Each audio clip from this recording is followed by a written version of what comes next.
منبر نور پر جلوہ افروز علماء کرام اور محترم حضرات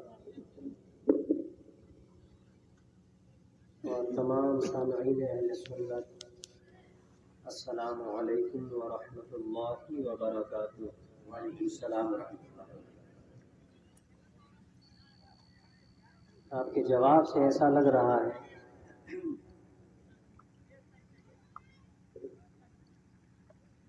جیسے میں دو چار لوگوں کے سامنے بیٹھا ہوا ہوں اور صرف دو چار لوگ میرے سلام کا جواب دے رہے ہیں۔ سب سے پہلے تو یہ سمجھ لیجئے کہ سلام کرنا سنت ہے، لیکن جواب دینا واجب ہے۔ بے شک سلام نہیں کیا تو گنہگار نہیں ہوگا، اور اگر جواب نہیں دیا تو گنہگار ہوگا۔ بے شک۔ اور جواب کے لیے دوسری ضروری چیز یہ ہے کہ اتنی آواز سے ہو کہ سلام کرنے والا آپ کے سلام کے جواب کو سن سکے۔ تو تھوڑا بیداری کا ماحول پیدا کریے۔ ابھی آپ حضرات کو حضور النور مرشد برحق حضور سلطان العلماء کی زیارت بھی کرنی ہے، اور آپ کے مواعظ حسنہ سے فیضیاب بھی ہونا ہے انشاءاللہ۔ ابھی سے آنکھیں بند ہوں گی اور آپ کا دل سست ہوگا تو آپ کیسے سن سکیں گے؟ میں دوبارہ سلام کرتا ہوں، ذرا بیداری کے ساتھ جواب دیجیے گا۔ السلام علیکم ورحمۃ اللہ وبرکاتہ۔ ماشاءاللہ۔ نحمده ونصلي ونسلم على رسوله الكريم، اما بعد، فاعوذ بالله من الشیطان الرجیم، بسم اللہ الرحمن الرحیم۔ الا ان اولیاء اللہ لا خوف علیہم ولا هم يحزنون۔ سبحان اللہ۔ آمنت باللہ، صدق اللہ مولانا العظیم، وصدق رسوله النبي الأمين المكين الكريم، ونحن على ذلك لمن الشاهدين والشاكرين، والحمد لله رب العالمين۔ آئیے سب سے پہلے ہم اور آپ سرور بنی آدم، روح روان عالم، کاشف سر مخنون، خازن علم مخزون، عالم ما کان وما یکون، امام جماعت انبیاء، مقتدائے زمرہ اتقیاء، جناب احمد مصطفیٰ محمد مصطفیٰ علیہ التحیۃ والثناء کی بارگاہ عرش جاہ میں ادب اور محبت کے ساتھ درود و سلام کا ہدیہ پیش کریں۔ اللہم صل علی سیدنا و مولانا محمد معدن الجود والکرم وآلہ الکرام وابنہ الکریم وبارک وسلم، صلاۃ و سلام علیک یا رسول اللہ، صلاۃ و سلام علیک یا حبیب اللہ، صلی اللہ تعالی علیہ وسلم۔ اللہ تبارک و تعالی ارشاد فرماتا ہے، الا ان اولیاء اللہ لا خوف علیہم ولا هم يحزنون۔ سنتے ہو، اللہ کے ولیوں کو نہ کچھ خوف ہے نہ کچھ غم۔ بے شک تشریح بہت لمبی ہے اس کی، میں اس کو مختصر کر کے کچھ چیزوں کو چھوڑ کر کے کچھ ہی چیزیں آپ حضرات کے گوشے گزار کر سکوں گا۔ اللہ کے نیک بندے دنیا میں بھی اس طرح زندگی گزارتے ہیں کہ کسی چیز کا خوف بھی ان کے دماغ پر مسلط نہیں ہونے پاتا۔ سبحان اللہ، سبحان اللہ۔ آدمی کو خوف کیا ہوتا ہے؟ بھوکے رہ جائیں گے اس کا خوف ہے، تن پر کپڑا نہیں رہ جائے گا اس کا خوف ہوتا ہے، بیوی بچے تنگی میں آ جائیں گے اس کا خوف ہوتا ہے، بیمار ہو جائیں گے اس کا خوف ہوتا ہے، دشمن ہم پر حملہ کر دے گا اس کا خوف ہوتا ہے، ظالم ہم پر ظلم کرے گا اس کا خوف ہوتا ہے۔ اس طرح بے شمار خوف ہے جو دنیا والوں کے دل و دماغ پر مسلط ہوا کرتے ہیں، لیکن جو اللہ کے نیک بندے ہوتے ہیں وہ اللہ رب العزت کے خوف میں اپنے آپ کو اس طرح سے ڈبا دیتے ہیں کہ نہ انہیں بادشاہ ظالم کا خوف ہوتا ہے، نہ ڈاکو رہزن کا خوف ہوتا ہے، نہ بھوک سے مر جانے کا خوف ہوتا ہے، نہ دنیا کی کسی اور پریشانی کا خوف ہوتا ہے۔ وہ دنیا میں بھی ہر خوف سے ہر غم سے آزاد رہتے ہیں، اور ایسو ہی کے لیے اللہ رب العزت نے آخرت میں ایسی نعمت تیار کی ہے کہ نہ تو خوف سے ان کا واسطہ پڑے گا نہ کسی غم سے ان کا واسطہ پڑے گا۔ سبحان اللہ سبحان اللہ۔ وہ دنیا میں صرف اپنے رب کے خوف میں مبتلا رہ کر کے زندگی گزارتے ہیں، اللہ رب العزت انہیں آخرت میں بالکل بے خوف بنا دے گا۔ سبحان اللہ۔ تو اللہ کے جو ولی ہوتے ہیں انہیں نہ تو دنیا میں کوئی خوف ہے، نہ کوئی غم ہے، اور نہ آخرت میں کوئی خوف ہوگا اور نہ ہی کوئی غم ہوگا۔ اب حدیث پاک کا ارشاد سنیے، اللہ کے پیارے محبوب صلی اللہ تعالی علیہ وسلم ارشاد فرماتے ہیں، المرء مع من احب، آدمی کا حشر اسی کے ساتھ ہوگا جس سے اسے محبت زیادہ ہوگی۔ سبحان اللہ سبحان اللہ۔ آدمی کا حشر اس کے ساتھ ہوگا جو اس کی نظر میں زیادہ محبوب ہوگا۔ اب مسلمانان اہل سنت کا نصیبہ دیکھیے کہ مسلمانان اہل سنت کے نصیب میں ہے کہ وہ اپنے مال، اپنی جان، اپنی اولاد سب سے بڑھ کر کے اللہ کے نیک بندوں سے محبت کرتے ہیں۔ اور جب اللہ کے نیک بندوں کی شان یہ ہے کہ دنیا میں بھی وہ خوف اور غم سے محفوظ ہے، آخرت میں بھی خوف اور غم سے محفوظ رہیں گے، تو جب بندہ مومن ایسے اللہ کے ولیوں سے محبت کرتا ہے تو آخرت میں حشر بھی اللہ کے انہیں نیک بندوں کے ساتھ ہوگا، آخرت میں انہیں خوف ہوگا، انہیں غم ہوگا جو اللہ کے نیک بندوں کے آستانوں سے دور رہا کرتے ہیں، ان کی نظر رحمت سے دور رہا کرتے ہیں۔ اور جو بندہ اپنے آپ کو در غوث پہ گرائے رہتا ہے، جو بندہ اپنے آپ کو در خواجہ پر گرائے رکھتا ہے، تو جب غوث و خواجہ کی شان یہ ہے کہ آخرت میں ہر خوف اور ہر غم سے آزاد ہوگے، تو یہ محبت کرنے والا بندہ مومن بھی ان کے صدقے میں، ان کے قدموں میں پڑا رہے گا، ہر طرح کے خوف اور غم سے آزاد ہوگا۔ سبحان اللہ۔ نعرہ تکبیر، نعرہ رسالت، مسلک اعلی حضرت شہزادے حضور فقیہ مبشر، نعرہ تکبیر، نعرہ رسالت۔ اللہ کے نیک بندوں کی محبت جتنی زیادہ آپ کے دل میں ہوگی، جتنے زیادہ آپ کے قلب کی گہرائی میں اللہ کے ولیوں کی محبت ہوگی، اس قدر زیادہ فیضان آپ دنیا میں بھی دیکھیں گے اور اس کا صدقہ آخرت میں بھی پائیں گے۔ اپنی عقیدت کو، اپنی محبت کو دنیاوی رشتوں پر منحصر مت کرو۔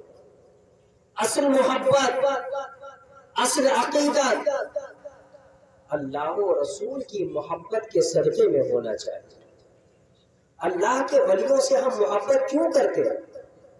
اللہ کے نیک بندوں سے ہم عشق کیوں کرتے ہیں؟ اس لیے کہ وہ اللہ کے نیک بندے ہیں، اللہ کے محبوب بندے ہیں، اور ان سے محبت کرنے کا ہمیں اللہ و رسول نے حکم دیا ہے۔ جو محبت ہم کو اپنے باپ سے ہوتی ہے، جو محبت ہم کو اپنی ماں سے ہوتی ہے، جو محبت ہم کو اپنی بیوی اور بچوں سے ہوتی ہے، یہ ایک طبعی محبت ہے، یہ ایک خونی محبت ہے، لیکن اس محبت کا نتیجہ کیا ہوتا ہے؟ جب تک کہ آپ زندہ ہیں، ماں باپ سے آپ کو محبت ہے اور ماں باپ کو آپ سے محبت ہے، بیوی بچوں کو آپ سے محبت ہے اور آپ کو ان سے محبت ہے۔ لیکن کیا کوئی ماں باپ، کوئی اولاد، کوئی بیوی ایسی ہوئی ہے کہ انسان کا انتقال ہو جائے، اسے قبر میں رکھا جائے، روتے خوب ہیں، آہو بکا خوب کرتے ہیں، غم سے نڈھال ہو جاتے ہیں، لیکن کیا کوئی ایسا ہے جو اس مرے ہوئے بندے کے ساتھ اس کی قبر میں جانے پر رضامند ہوتا ہے؟ کوئی نہیں۔ تو کیا پتہ چلا؟ ان کی محبت صرف اس وقت تک کے کام آتی ہے جب تک آپ کے جسم میں روح ہے، جب تک آپ کے جسم میں جان ہے، یہ محبتیں، یہ رشتے کام آتے ہیں۔ اور جیسے ہی آپ کی روح پرواز کر گئی، اب وہ آپ کے ساتھ میں جانے کے لیے تیار نہیں، آپ کے ساتھ آپ کی قبر میں سونے کے لیے تیار نہیں۔ لیکن قربان جاؤ اللہ کے پیارے محبوب کی محبت پر، اللہ کے ولیوں کی محبت پر، کہ جب تم نے ان سے رشتہ جوڑا، ان سے سچی محبت کی، قبر میں جاؤ گے تو کیا عالم ہوگا؟ اس پیارے محبوب کا رخ زیبا دکھایا جائے گا، ان کا چہرہ دکھا کر کے سوال کیا جائے گا، ما کنت تقول فی حق ھذا الرجل، تم اس شخص کے بارے میں کیا کہا کرتے تھے جب تم نے انہی کی محبت میں زندگی گزاری ہے، انہی کی محبت میں تمہیں موت آئی ہے؟ تو وہ فرشتوں سے ارشاد فرمائیں گے کہ میرے اس غلام سے کیا سوال کرتے ہو جس کی زندگی کا مقصد میری محبت تھی، جو میری محبت میں میری نعت پڑھتے پڑھتے، میری مدحسرائی کرتے کرتے زندگی گزارا، اسی حالت میں موت آ گئی ہے، تم اس سے کیا سوال کریں؟ سبحان اللہ۔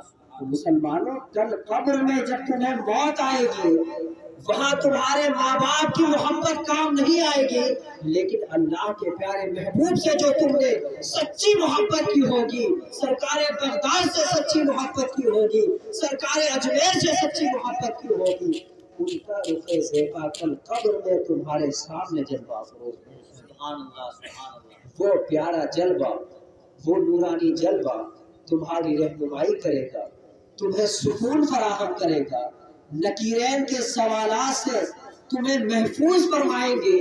کون فرمائیں گے؟ تو اپنی محبت کے معیار کو بلند کرو۔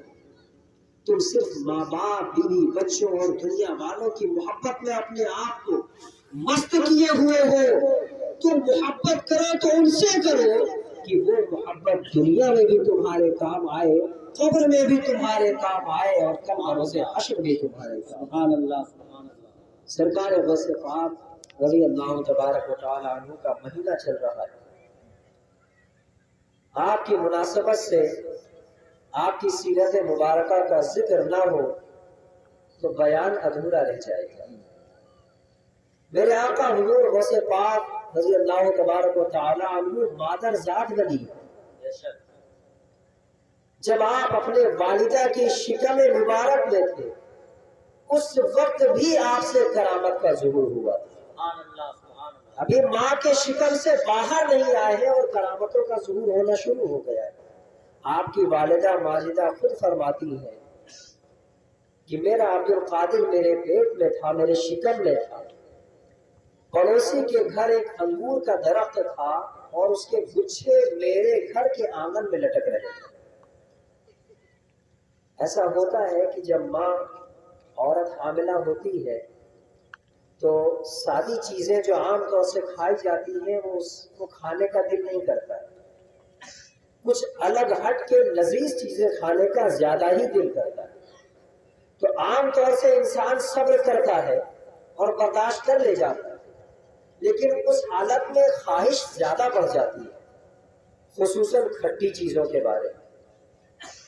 آپ کی والدہ فرماتی ہے کہ وہ تر و تازہ انگور کا گچھا میرے آنگن میں لٹک رہا تھا۔ اب پڑوسی میں اتنی تو بات چیت اور میل ملاپ ہوتا ہے کہ تھوڑی موڑی چیز اس نے استعمال کر لی، تھوڑی موڑی چیز آپ کی اس نے استعمال کر لی، نہ اس کو کبھی شکایت ہوتی ہے نہ آپ کو کبھی شکایت ہوتی ہے۔ آپ کی والدہ فرماتی ہے کہ میرا دل چاہا کہ اس میں سے انگور توڑ کر کے کھا لوں، اور اس ارادے سے میں جب قریب پہنچی اور جیسے ہی ہاتھ بڑھایا تو میرے شہزادے، میرے لاڈلے عبد القادر نے میرے شکم میں اس طرح سے اپنے پاؤں کو جنبش دی، اس طرح سے لات ماری کہ میرے شکم میں ایک شدید درد اٹھا اور میں فوراً کراہتے ہوئے بیٹھ گیا۔ یہ کرامت تھی سرکار غوث پاک کی کہ اگرچہ پڑوسی کی جانب سے اجازت حکمی ہے، لیکن اے میری والدہ، آپ میری ماں ہو، آپ صرف شریعت کے ظاہر پر عمل پیرا نہیں ہونا ہے، آپ کو تقویٰ کے اعلیٰ مقام پر بھی عمل پیرا ہونا ہے۔ جب تک کہ پڑوسی سے صاف لفظوں میں اجازت نہیں لے لی جاتی ہے تب تک کہ آپ کو وہ انگور نہیں کھانا ہے۔ آپ کی والدہ فرماتی ہے میرا ذہن فوراً گیا کہ شاید اللہ رب العزت نے اس بچے کی برکت سے مجھے بغیر اجازت انگور کھانے سے بچا لیا۔ سبحان اللہ، سبحان اللہ۔ ابھی شکم پاک مادر سے باہر تشریف نہیں لائے، کرامتوں کا ظہور شروع ہو گیا۔ کسی نے پوچھا حضور غوث پاک سے کہ حضور آپ کو کب معلوم ہوا کہ آپ اللہ کے ولی ہیں؟ آپ کو کب معلوم ہوا؟ میرا آقا حضور غوث پاک ارشاد فرماتے ہیں جب میں 10 برس کا بچہ تھا تو میں دیکھتا کہ فرشتے مجھے میری والدہ کے گھر سے استاذ کی درسگاہ میں پڑھانے کے لیے لے جایا۔ میں اپنے ارد گرد فرشتوں کی جماعت دیکھا کرتا، اور جب وہ درسگاہ میں پہنچتے، درسگاہ بھری ہوتی، بچے بیٹھے ہوتے، تو وہ فرشتے بچوں سے کہا کرتے تھے اللہ کے ولی کے لیے جگہ کشادہ کر دو، سبحان اللہ، اللہ کے ولی کے لیے جگہ کشادہ کر دو، مجھے اس وقت سے اپنے ولی ہونے کا علم ہے۔ سرکار غوث پاک نے ریاضت و مجاہدہ خوب کیا ہے۔ فرماتے ہیں کہ میں 40 سال عراق کے جنگلوں اور بیابانوں میں پھرا ہوں، اور بھوک کی شدت سے میری حالت یہ ہوتی کہ میرے شکم سے آواز آتی الجوع الجوع، بھوک بھوک، لیکن میں کھانا نہیں کھاتا تھا۔ میں کھانا اس وقت کھاتا تھا جب میرا رب تبارک و تعالیٰ مجھے قسم دے کر کے فرماتا تھا عبد القادر کھا لے۔ سبحان اللہ، قسمیں دے دے کے کھلاتا ہے پلاتا ہے تجھے، پیارا اللہ تیرا چاہنے والا۔ سبحان اللہ، سبحان یہ شان ہے میرے آقا غوث اعظم۔ ایک عالم ہے حضور غوث پاک رضی اللہ تبارک و تعالیٰ عنہ، اگرچہ بہت اعلیٰ مقام پر فائز تھے، لیکن جس کے بارے میں بھی جانتے کہ وہ اللہ کا محبوب بندہ ہے، اللہ کا نیک بندہ ہے، اس کی بہت تعظیم کیا کرتے تھے، بہت ادب و احترام کیا کرتے تھے۔ ایک واقعہ ہے، ایک عالم ہے جن کا نام ہے عبداللہ، نام یاد رکھیے، کیا نام ہے؟ عبداللہ۔ وہ بیان کرتے ہیں کہ میں اور میرا ایک ساتھی تھا ابن سقفہ اور شیخ عبد القادر جیلانی، ہم 3 ساتھی تھے، بغداد میں علم حاصل کیا کرتے تھے۔ ایک مرتبہ بغداد میں ایک غوث مشہور تھے کہ اپنے وقت کے غوث ہیں، اور ان کی ایک کرامت بڑی مشہور تھی کہ وہ اپنے تخت پر سے اچانک غائب ہو جاتے ہیں، پھر اچانک ہی موجود ہو جایا کرتے ہیں۔ وقت کے غوث تھے، تو ہم نے ارادہ کیا ان سے ملاقات کا۔ جب ہم ملاقات کے لیے چلے تو وہ عالم جن کا نام تھا عبداللہ، وہ کہتے ہیں کہ سب سے پہلے ابن سقفہ بولتا ہے، راستے میں چلتے چلتے بولتا ہے کہ میں ان سے فلاں علم کا فلاں ایسا مسئلہ دریافت کروں گا کہ وہ اس کا جواب نہیں دے پائے گی۔ وقت کے غوث ہے، ان کی زیارت کو جا رہے ہیں، اور ابن سقا کا خیال کیسا بے ادبی والا ہے، کہتا ہے کہ میں ان سے ایسا سوال کروں گا کہ جس کا وہ جواب ہی نہیں دے پائے۔ اور عبداللہ کہتے ہیں کہ میرے دل میں بھی خیال آیا، میں نے بھی کہا کہ میں بھی ان سے ایک سوال دریافت کروں گا، لیکن شیخ عبد القادر جیلانی نے فرمایا کہ میں تو ان سے کوئی سوال نہیں پوچھوں گا، وہ اللہ کے محبوب بندے ہیں، میں تو صرف رضائے الہی کے لیے ان کی زیارت کو جا رہا ہوں، ان کی زیارت کروں گا، فیض حاصل کروں گا اور واپس آ جاؤں گا۔ جو اللہ کے نیک بندے ہوتے ہیں ان کے دل کتنے پاکیزہ ہوا کرتے ہیں، ان کے دل میں کبھی کسی کے بارے میں غلط خیال نہیں آتا، بے ادبی نہیں آتی۔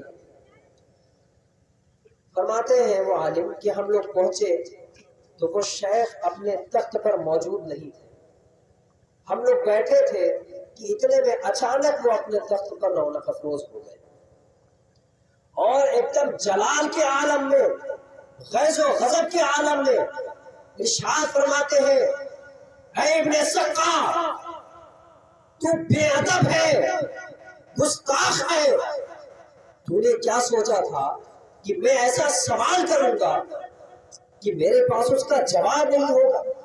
سن، تیرا سوال یہ ہے اور اس کا جواب یہ۔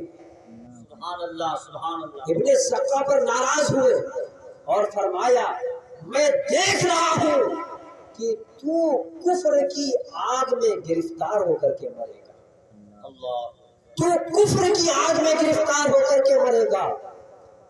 پھر کہتے ہیں وہ عالم کہ پھر میری طرف متوجہ ہوئے اور مجھ سے فرمایا، تو نے بھی بے ادبی کی ہے لیکن تیری گستاخی کم ہے، تو نے بھی مجھ سے سوال پوچھنے کا ارادہ کیا تھا، تیرا سوال یہ ہے اور اس کا جواب یہ ہے، اور سن، دنیا تک تو اپنے کانوں تک دنیا میں غرق ہو جائے گا، دنیا کی لذتوں میں ڈوب جائے گا، دنیا تیرے پاس پھیروں کی صورت میں آئے گی، لیکن ساری زندگی کو سکون کا ایک سجدہ بھی نہیں کر پائے گا۔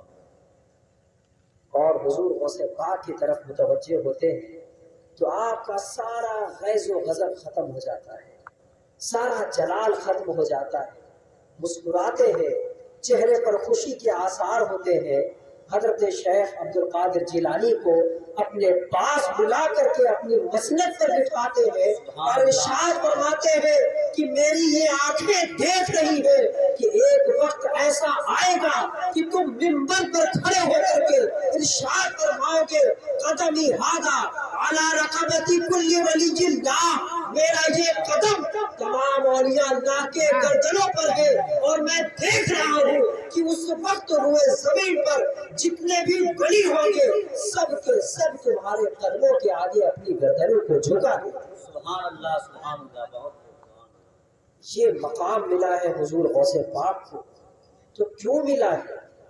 دل کی صفائی کی وجہ سے، اللہ کے ولیوں کا ادب کرنے کی وجہ سے، اللہ کے ولیوں سے سچی محبت کرنے کی وجہ سے ملا ہے۔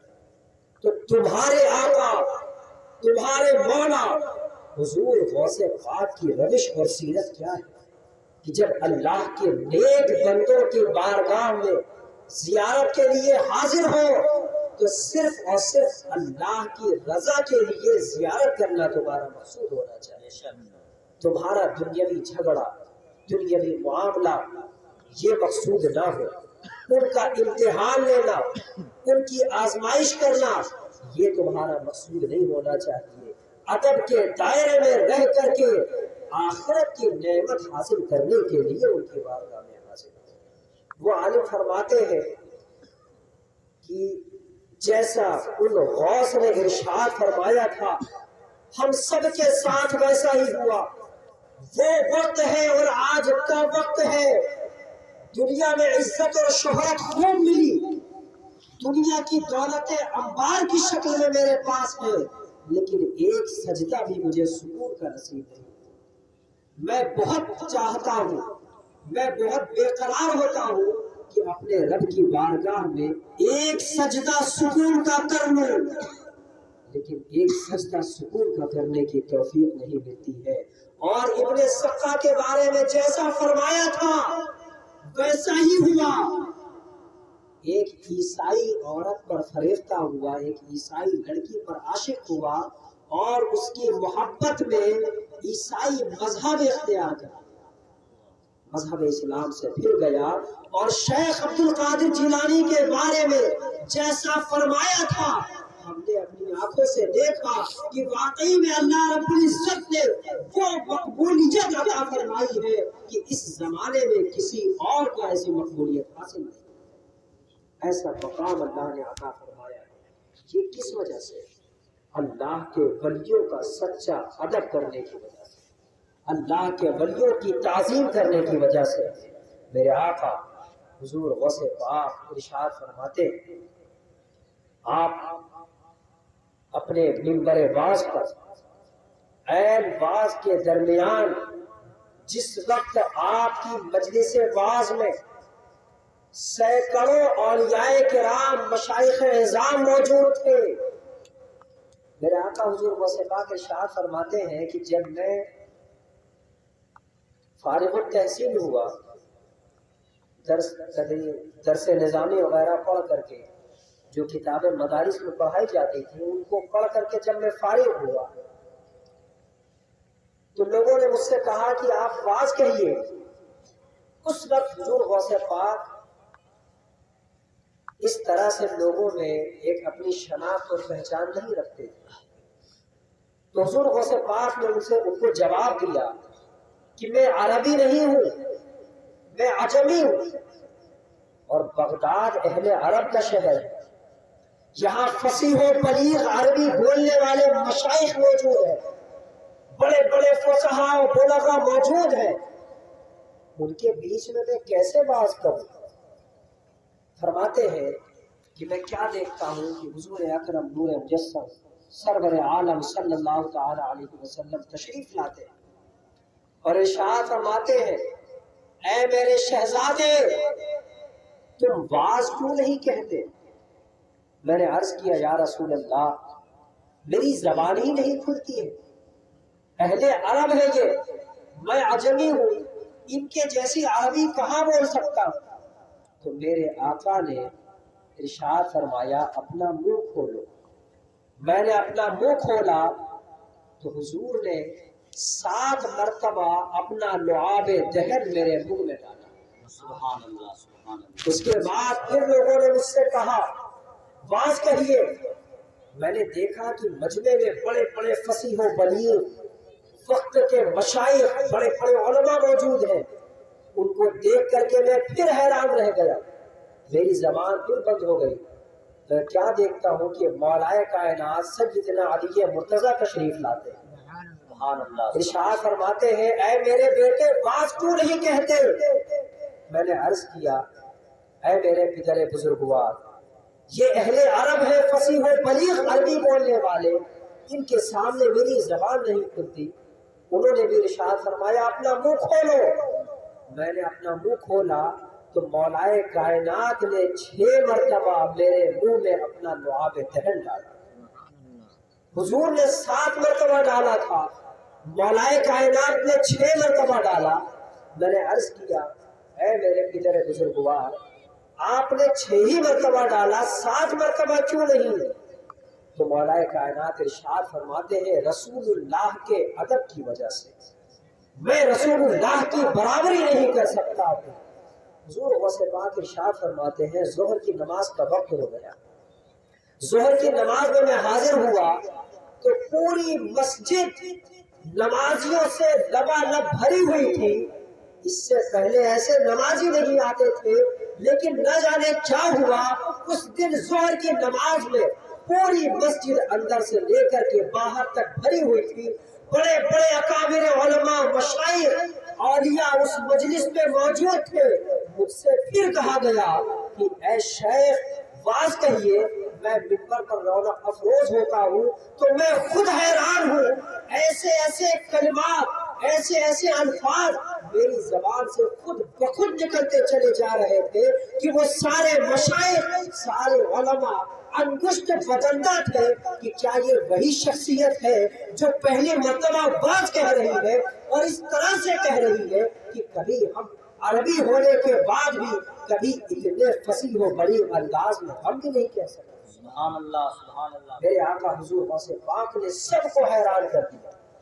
ابتداء حضور غوث پاک کی مجلس باز اسی مسجد میں ہوتی، پھر وہ جگہ کم پڑنے لگی تو آپ کے منبر شریف کو شہر کی عیدگاہ میں رکھا گیا۔ عیدگاہ چونکہ بہت بڑی ہوتی ہے، لیکن کچھ ہی دن گزرے تھے کہ وہ عیدگاہ کی جگہ بھی کم پڑنے لگی، تو آپ کے منبر شریف کو شہر سے باہر بالکل کھلے میدان میں رکھا جانے لگا، اور آپ کی مجلس واعظ کا یہ عالم تھا کہ دور دراز سے ایک ایک مہینے کا سفر طے کر کے لوگ صرف آپ کا واعظ سننے کے لیے آپ کی مجلس میں حاضر ہوئے، اور حضور غوث پاک کی مجلس واعظ میں ایک ایک وقت میں 70 ہزار لوگوں کا مجمع اس زمانے میں جمع ہو جایا کرتا۔ بارہا ایسا ہوا ہے کہ حضور غوث پاک قرآن کریم کی تفسیر فرماتے، حدیث پاک کی تشریح فرماتے، سب بغور سن رہے ہوتے، کئی کاتبین لکھنے والے قلم دوات لے کر کے بیٹھتے، آپ کا آواز لکھتے، اور اچانک ایسا ہوتا کہ آپ حال سے حال کی طرف رجوع فرماتے۔ حال سمجھتے ہیں آپ؟ حال سمجھتے ہیں؟ نہیں سمجھتے۔ حال ہوتا ہے جو کچھ آدمی زبان سے بولتا ہے، جس کو ہر آدمی سمجھ سکتا ہے، اور حال اس کو کہتے ہیں جس میں زبان کی ضرورت نہیں ہوتی ہے، وہ دل کی ایک الگ ہی کیفیت ہوا کرتی ہے۔ تو صوفیاء کرام یہ عالم احوال ہوا کرتے ہیں، عالم شریعت بھی ہوتے ہیں اور عالم احوال بھی ہوتے ہیں۔ تو جب حضور غوث پاک حال سے حال کی طرف تشریف لاتے اور پرکیف انداز میں ذکر الہی کا نعرہ بلند فرماتے تو مجمع سے چیخ و پکار کی صدائیں بلند ہوا کرتی، اور ایک ہی وقت میں آپ کی مجلس کے مجمع سے کئی جنازے اٹھا کرتے۔ آپ کے ذکر کی حرارت کی وجہ سے، تجلی کی وجہ سے کئی نوجوان اللہ رب العزت کے اس ذکر کی تاب نہ لا کر کے عشق الہی میں اپنے جان کو جان آخری کے سپرد کر دیا کرتے، وہ شہید عشق محبت ہو جایا کرتے تھے۔ یہ میرے آقا حضور غوث پاک کی مجلس مبارک کا انداز تھا۔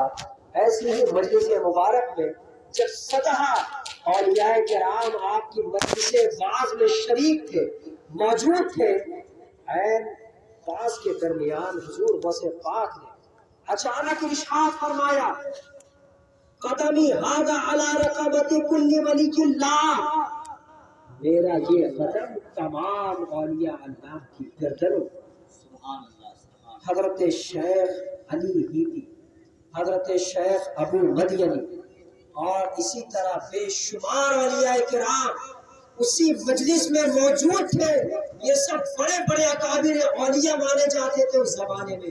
انہوں نے جیسے ہی حضور غوث پاک کی زبان مبارک سے یہ ارشاد سنا، فوراً سب نے اپنی اپنی گردنیں جھکا دی اور عرض کیا، بل علی رقبتی، بلکہ ہماری گردنوں پر بھی ہو۔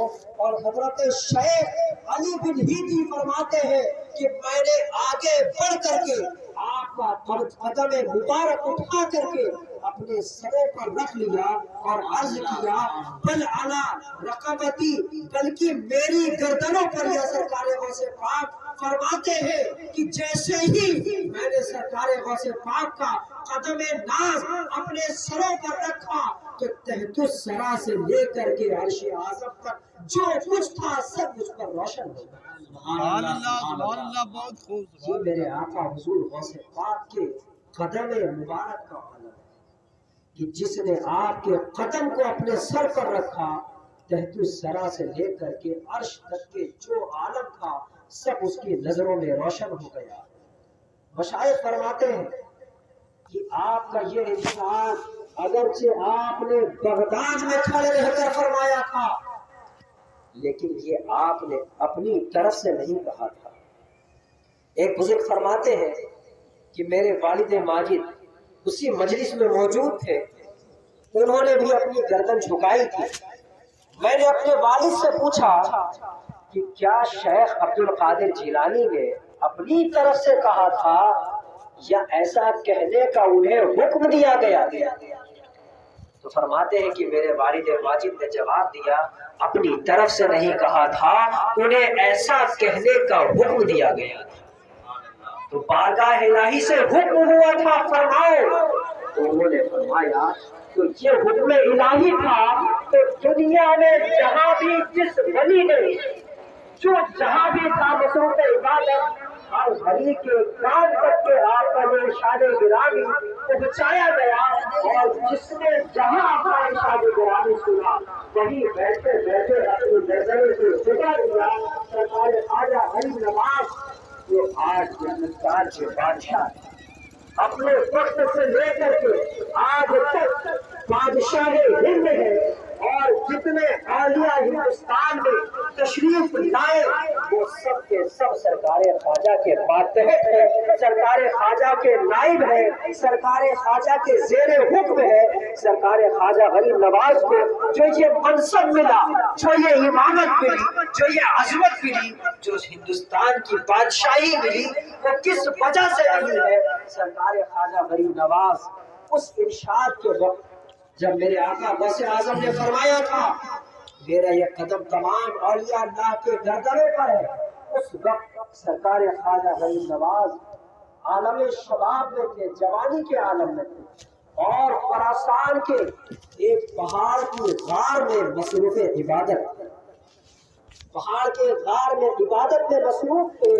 آپ کے کانوں تک جیسے ہی حضور غوث پاک کا یہ ارشاد سنا، آپ نے اپنے سر کو جھکا دیا اور جھکاتے چلے گئے یہاں تک کہ آپ کا سر زمین سے لگنے لگا، اور آپ نے عرض کیا بل علی راسی و عینی، بلکہ اے غوث پاک آپ کا قدم میرے سروں پر بھی ہے، میرے آنکھوں پر بھی۔ سبحان اللہ سبحان اللہ۔ اسی حکم کی تابعداری کے صدقے میں سرکار غوث پاک کی بارگاہ سے انہیں ملک ہندوستان کی سلطنت عطا کر دی گئی ہے۔ علامہ حسن رضا خان کیا خوب فرماتے ہیں، جب سے تو نے قدم غوث لیا ہے سر پر، جب سے تو نے قدم غوث لیا ہے سر پر، اور اونچا کیا اللہ نے پایا۔ سرکار خواجہ غریب نواز نے جو